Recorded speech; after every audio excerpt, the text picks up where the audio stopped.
Hello everyone, welcome to Study Squad. इस video में हम लोग देखेंगे क्लास 8 हिंदी की बुक का जो चैप्टर 1 पोयम है वसंत की, और पोयम का नाम है ध्वनि। तो ये जो पोयम है ये लिखी है सूर्यकांत त्रिपाठी निराला ने। तो क्या कह रहे हैं वो इस पोयम में, ये देखते हैं। अभी न होगा मेरा अंत, अभी अभी ही तो आया है मेरे वन में मृदुल वसंत, अभी न होगा मेरा अंत। हरे हरे ये पात, डालियाँ कलियाँ कोमल गात, मैं ही अपना स्वप्न मृदुल कर फेरूंगा निंद्रित कलियों पर जगा एक प्रत्यूष प्रहार। तो इसका क्या मतलब है, देखिए। तो मेरा अंत मतलब जीवन की समाप्ति मेरी अभी नहीं हुई है। तो वन वन जो शब्द है, इस शब्द का मतलब होता है जंगल। मृदुल मृदुल जो होता है उसका मतलब होता है सॉफ्ट या फिर कोमल। और वसंत तो ये अपना स्प्रिंग सीजन जो ऋतु होती है उसके बारे में। और फिर यहाँ पर पात पात जो होता है ये होती है लीव्स या फिर पत्ते, आप इनको कह सकते हैं। और कोमल नाजुक जो सॉफ्ट, वही है फिर से इसमें। गात गात जो है ना, ये शब्द गात गात का मतलब होता है शरीर, जो बॉडी होती है ना उसको हम लोग गात कहते हैं। और स्वप्न तो वही ड्रीम होता है। मृदुल तो हमने देख लिया सॉफ्ट होता है। और यहाँ पर निंद्रित निंद्रित मतलब सोई हुई। और फेरूंगा हाथ से फेरना को फेरूंगा कहते हैं। जगह एक प्रत्युष मनोहर, तो प्रत्युष जो है ना इसका मतलब होता है प्रातःकाल, मतलब मॉर्निंग या फिर आशा, एक होप को भी आप प्रत्युष कह सकते हैं। मनोहर का मतलब होता है काफ़ी ब्यूटीफुल। तो अब हम लोगों ने इसके मीनिंग समझ लिए हैं। मीनिंग समझना बहुत ज़रूरी है, तभी तो फिर आगे वो समझ में आता है कि एक्चुअल में पोएम में क्या कहा जा रहा है। तो देखिए, पोएम में कहते हैं कवि का ये मानना है कि अभी उनके जीवन का अंत नहीं होगा। अभी अभी तो उनके जीवन में खुशियाँ आई हैं, खुशियों का वसंत आया है। जिस तरह से प्रकृति में जब वसंत आता है तो चारों ओर हरियाली आ जाती है। जब जो वो होता है ना स्प्रिंग सीज़न, वो जो सर्दियों के बाद एकदम से गर्मी आती है और बारिश पड़ती है तो हर तरफ हरियाली छा जाती है। इसी तरीके से राइटर के जीवन में अभी तो हरियाली आई है। नाजुक जो उनका कोमल शरीर लिए डालियाँ और कलियाँ सुंदर रूप में खिल रही हैं। तो जो डालियाँ हैं कलियाँ हैं वो अभी अभी तो खिलना उन्होंने शुरू करा है। चारों ओर प्रकृति में कोमलता खूबसूरती दिखाई पड़ रही है। वैसे ही मैं भी अपने जीवन में अपने कार्यों द्वारा चारों ओर यश फैलाना चाहता हूँ। तो कवि कह रहे हैं कि उनके अपने वर्क्स के द्वारा, अपने काम के द्वारा वो पूरे जीवन में हर तरफ रोशनी फैलाना चाहते हैं। और अपने जो स्वप्न भरे कोमल हाथों को अलसाई कलियों पर फेर कर उन्हें प्रभात के आने का संदेश देना चाहता हूँ।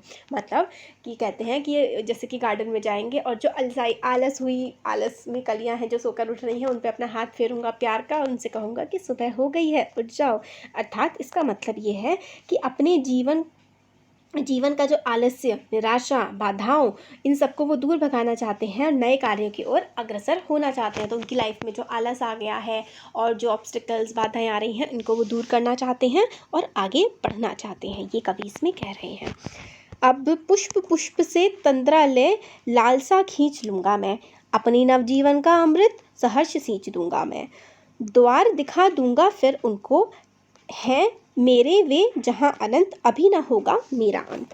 तो यहाँ पर देखिए, जो अनंत अनंत का मतलब होता है जिसका कभी एंड नहीं होता, जो कभी एंड नहीं होती है ना, उस चीज़ को हम अनंत कहते हैं। और यहाँ पे जो लालसा है ना, इसका मतलब होता है इच्छा। और ये तंद्रालस मतलब आलस, आलस वाला जो होता है ना वो। अमृत का मतलब तो वही होते हैं जो बिल्कुल अमृत है, जो सबसे अच्छी चीज़ है, जो सब कुछ अच्छा कर देती है, यही इसमें बताया गया है। अब इसका मीनिंग देख लेते हैं। शब्दों के मतलब समझ लिए हमने। तो इस जो ये दोनों हैं इसमें कवि ये कहना चाहते हैं, कवि फूलों की जो आलस भरी है ना, आलस है, फूलों में जो आलस है उसको हटाकर उन्हें चुस्त दुरुस्त बनाना चाहते हैं, उनको एक्टिव बनाना चाहते हैं। वो अपने जीवन के अमृत से उन्हें सींचकर हरा भरा करना चाहते हैं। मतलब जो कवि के पास खुशियाँ हैं उससे वो उनको कलियों को सींचना चाहते हैं। अर्थात कवि अपने जीवन में नव प्राणों का संचार चाहते हैं। नव प्राणों का संचार मतलब वो चाहते हैं कि उनका जीवन बहुत ज़्यादा एक्टिव हो जाए। उनका मानना है कि उनका अंत अभी बहुत दूर है, उनके जीवन में बहुत से काम हैं जो उन्हें अभी करने बाकी हैं। कवि हर फूल से उसका आलस और उसकी निंदा, उसका जो काम ना करने का, वो सब कुछ दूर करना चाहते हैं, ताकि वे अनंत काल तक, मतलब जब तक दुनिया का अंत ना हो तब तक वो हमेशा खिलते रहें, अपनी आभा बिखेरते रहें, अपनी जो खूबसूरती है ना वो चारों तरफ फैलाते रहें। वास्तव में कवि अपने जीवन की आभा, सूक्ष्मा और कर्तव्य भावना को यशस्वी बनाकर वसंत की हरियाली की भांति चारों ओर बिखेरना चाहते हैं। मतलब जो राइटर है इसमें कह रहे हैं कि वो अपनी लाइफ को वो इतनी मेहनत करना चाहते हैं कि अनंत काल तक, चाहे उनकी खुद की डेथ हो जाए, मगर जो उनके काम हैं वो हमेशा पढ़े जाते रहें और उनको याद किया जाता रहे। इतने अच्छे वो जीवन में अपने काम करके जाएं। यह अपने अदृश्य और अनंत, तो वो यही है कि उनका अंत नहीं आया है अभी उन्हें बहुत सारे काम करने हैं जीवन में, और वो इतने अच्छे काम करेंगे कि वो सबको लाभ पहुंचाते रहेंगे और उनका अंत कभी नहीं होगा।